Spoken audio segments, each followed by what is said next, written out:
வெகு சமீபமா வந்திருக்கிற ஈட் லான்செட் கமிஷன் அப்படின்னு ஒரு அறிக்கை வந்திருக்கு. அதுல என்ன சொல்றாங்கன்னா, அதிகம் 80% உங்களுடைய வீட்டுல உணவு காய்கறிகளோ பழங்களோ தான் இருக்கணும்.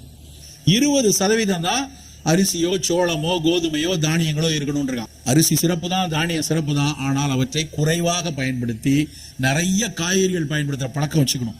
அதுக்கு என்ன செய்யணும்? வீட்டுல சோறு வைக்கிறதுக்கு இப்பெல்லாம் வந்து நம்ம வீட்டுல எல்லாம் ஒரு கரண்டி வச்சிருப்பாங்க, பேர் அன்னக்கரண்டிம்பாங்க. எனக்கு அந்த அன்னக்கரண்டியை பார்க்கும் போதெல்லாம் அந்த பொக்லைன் எந்திர மாதிரியே தெரியும். பாலம் பாலமா வெட்டி வைப்பாங்க சோறை. தயவு செய்து இனிமேல் அப்படி வந்து சோறு பரிமாறாதீங்க. உங்க வீட்டுல யாராவது சுகர் பேஷண்ட் இருக்காங்க, குண்டா இருக்காங்க, இல்லைன்னா வந்து வேற நோய் வரக்கூடாதுன்னு நினைச்சீங்கன்னா சோறு எடுக்கிறதுக்கு ஸ்பூன் போட்டுருங்க. இல்லைன்னா அந்த நெய் கரண்டின்னு ஒன்று இருக்கும் இல்லையா, அதை வச்சுக்கோங்க. அவன் எடுக்கும்போது கை வலிச்சாவது கொஞ்சமா சாப்பிடுவான். அதனால தயவு செய்து வீட்டுக்கு போய் அன்னக்கரண்டியை தலையை சுத்தி விட்டு எரிச்சிருக்க. நமக்கு வேணாம். அது மிக குறைவாகத்தான் சோறை